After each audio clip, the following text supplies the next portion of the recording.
called the treble clef because the treble clef is for high sounds, and the word high means treble. Right. And the treble clef has another name. Sometimes it's called the G clef. Okay. And it's called the G clef for two reasons. One, the G clef takes its shape from the old-fashioned letter G, which you can kind of see Yeah, on you the can. page. There's influence in there. Yeah. The swirly part kind of looks like a G. And then the second reason the G clef is called the G clef is because the G clef identifies the G line. And the G line is where treble G would sit, which is the G right above middle C on the piano. So do you know what G that is, what the name of the G above middle C is called? It would be G3. Count and C. Okay. G. Oh, and what So it's 4. What G4. What does G look like on the piano? Oh, sorry. There it is. It's Yeah. G4. Yeah. G4. Right. Yeah. And if you put your your thumb on middle C, what finger lands on? G5? I mean G4. Sorry. 5. Yes. And the fun name for G5 is treble G. Okay. And usually in the treble clef, the right hand plays in piano, and the keys middle C and above are included. And yeah, so in piano, high is to the right.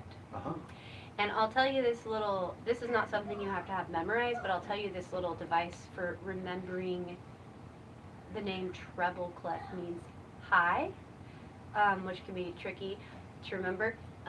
So bass is easy to remember for most people because like the lowest voice in choir is called bass. Right. And the name, even though the word is spelled differently, sort of sounds like base, B-A-S-E, like the base of a building or something, the bottom.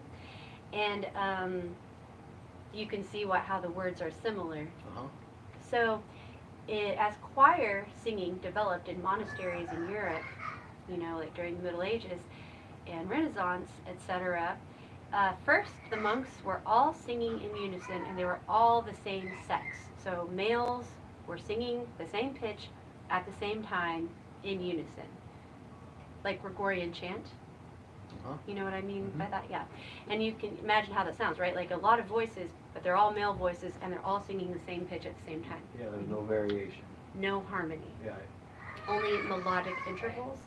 And so eventually at some point they thought, oh, we could have the little boys who are in training at the monastery sing the same thing but an octave higher.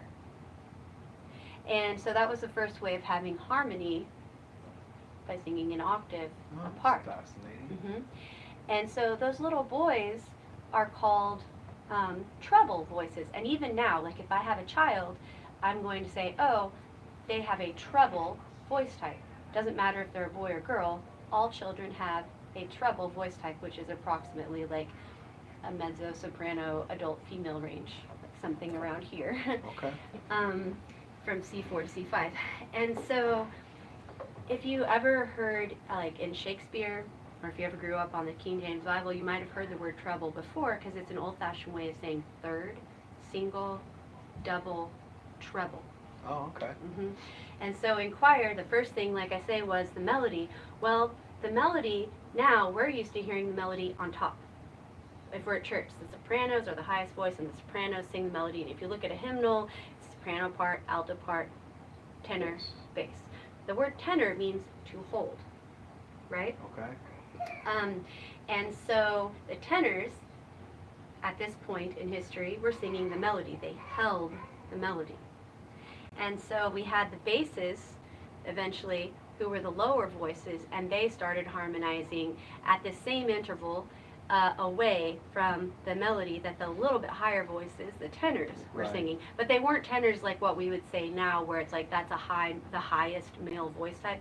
That's not really, it just meant they sang the melody. So they probably had a little bit of higher voices than the rest. So you had then the bass, and then you had the tenor singing melody, single, double, treble. Okay. So the and children. Alto's the highest then. No, alto, it was here. Oh, okay. Altus. Okay. above the bass. But that developed later, and then soprano. Like female voices were not so.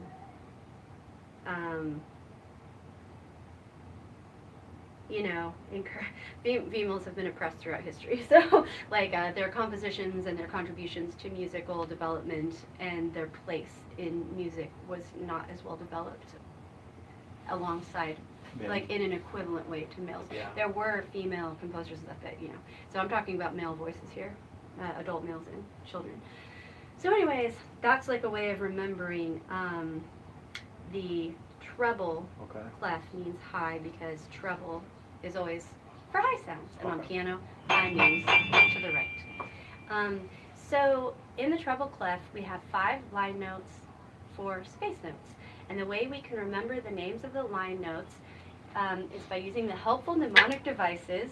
For the line notes, it's every girl breathes deadly fire.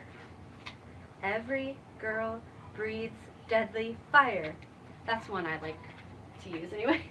And it's also like every good boy does fine, right? Yeah, you can use that one too. I shy away from that and good boys do fine always and every good boy deserves fudge because they're very similar sentences. Okay. So you want to have all 4 you would have some very variety, different. that way you don't mix them up. Yeah, if you mix the devices up, then they're not helpful devices any longer. So if you want, you could grab a pen from over there, like maybe like this one might be good because I think this is kind of a Sharpie style one. Yeah. Okay. And you can write on the lines and spaces this time, like what I did last time for bass clef. Okay. So the bottom line note of the treble clef would be, yes, and which E do you think? E4? Yes. And why do you think E4 would be the first line note? Because the first E is E1, E2, E3, and then E4, and it has to be above middle C. It has to be above middle C. Right. That's the answer, yes. And since that is the first E right above middle C, probably it's that one. And so, yeah, you can write E4 by the, oh, you just push the button. Yeah, I made a mess before I figured that out. So sorry. It's all right. And then, what do you think the second line note might be? G. And which G do we need? G4. Mm-hmm. And what would come next? B. B what? This would be B5. Right. And then the next one after B5. D. Mm-hmm. And it would be D5. Mm-hmm. And what would be the last line note of the treble clef? F. Mm-hmm.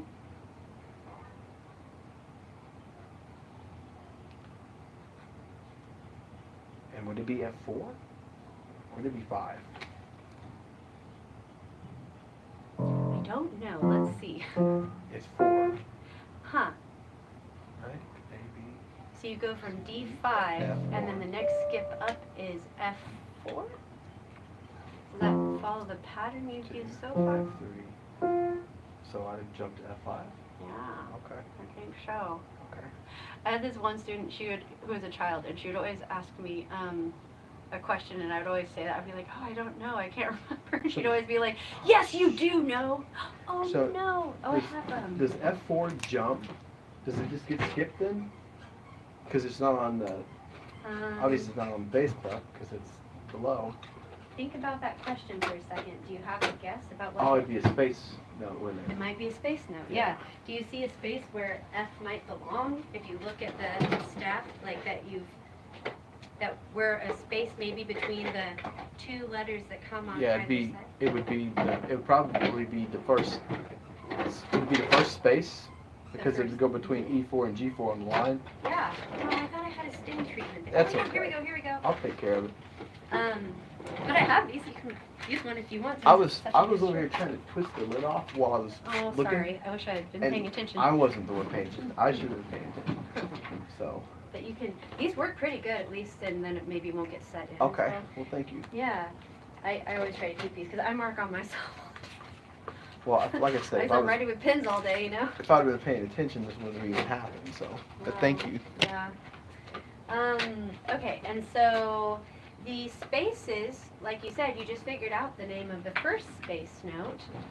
But before we fill those in, could you say the mnemonic device whenever you're ready and play the keys that correspond with each of the little words that you are using to remember the names of the keys? Okay. So every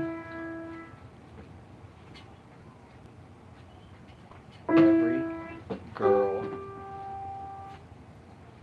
breathes dragon fire. And then if you want, see down here how I wrote gummy bears don't fly airplanes, the Uh-huh. lines. Oh, I should have written line notes. But if you want to over there, write every girl breathes deadly fire. Oh, deadly. Low to high, yeah. It's a dragon. Deadly, it's deadly, I Kyle. won't forget that. Yeah, don't forget it again. Every or else I'll girl. breathe deadly fire at you. I don't want that. That's right. Roasted Breathes piano for dinner. deadly. I'm gonna do all caps on that one. That's the way to go. These need to be memorable or they have no value. If you can't remember them, they do you no good. Fair enough. Okay. And then, so that if you want to write to the side like that, line notes or Okay. something, or lines. And then next, we can try to find the space note. So you already said the name of the first space note. Do you want to write the? F4. Uh-huh. And the way you can remember the space notes is with the word face. Some people say the face is in the space. Okay. So F-A-C-E from bottom to top. And you could write that in on the, That's A5, right? better check and see, I guess. Because A is the first one. So. Yeah, it's the first one. So Sorry. A1, A2, A3, A4, A5. mm-hmm. Yep.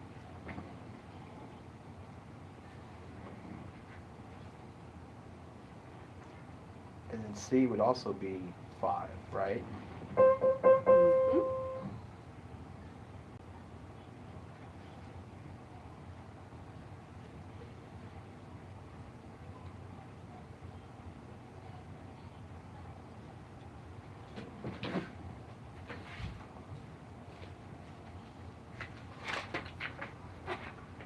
And so since I'm starting here, so it'd be E5 also, wouldn't it? Mm-hmm. Okay.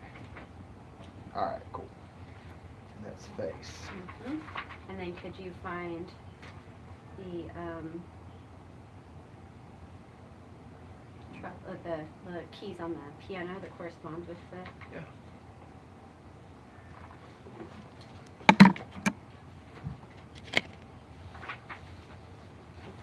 Okay, so F4. F4. A5. C5. E5. Great. And I think that is everything we need to know about the treble clef. And you can use the same little methods for practicing, Okay. you know, that we talked about before. Uh-huh. And you just have the 2 songs to learn. Okay. And then in the And both of method these book. Oh, and then we have 3 more white keys to add, which are going to be 3 of the 9 you have to know for the book. Okay. And do you have a guess, or do you know what the 3 notes will be based on like the first 3 bass clef notes you learned? Do you have a guess? Well, it was F, G, A. So, If you put your left hand in middle C position, okay. where are the 3 bass clef notes that you learned already with flashcards? Could you just like pull the 3 keys down like this, you know? Good. Now put your right hand in middle C position, and where do you guess? What 3 keys do you think you would play, or you would learn next?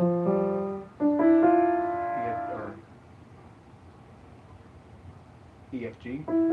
Yes. Yeah. Why do you guess E, F, G? Well, because I'm starting off with F, G, A,